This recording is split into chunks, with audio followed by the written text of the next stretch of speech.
તરફ રાજકોટ એટલાન્ટિસ બિલ્ડિંગમાં આગના મુદ્દે ડેપ્યુટી મ્યુનિસિપલ કમિશનર ચેતન નંદાણીએ નિવેદન આપ્યું છે। છેલ્લા 10 વર્ષથી બિલ્ડિંગમાં ફાયર એનઓસી નહોતું। આગ બાદ 628 રહેણાંક બિલ્ડિંગમાં ચેકિંગ કરાયું છે। 542 બિલ્ડિંગોમાં ત્રુટિઓ મામલે નોટિસ ફટકારાઈ છે। બિલ્ડિંગોમાં તમામ બાબતોને લઈને ચેકિંગ કરાયું છે। ફાયર વિભાગમાં કર્મચારીઓની અછત પર પણ તેમણે નિવેદન આપ્યું। તેમણે કહ્યું ટૂંક સમયમાં કર્મચારીઓની જગ્યા ભરાઈ જશે।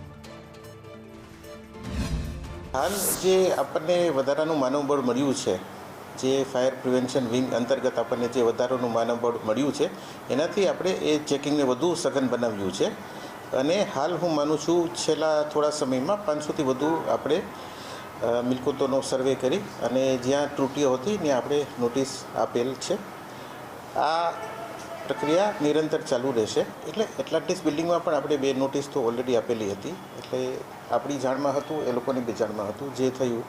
પરંતુ હવે જો આ કોઈ પણ હાઉસિંગ કોલોની કે એનું એઓપી હોય કે માલિક હોય એમના તરફથી જો પ્રત્યુત્તર નહીં મળે કે કાર્યવાહી નહીં થાય તો પછી આપણે કાયદા જે ફાયર એક્ટ છે એ મુજબ આપણી પાસે જે સત્તા થયેલ છે એ મુજબ કાર્યવાહી કરવાની ફરજ પડશે।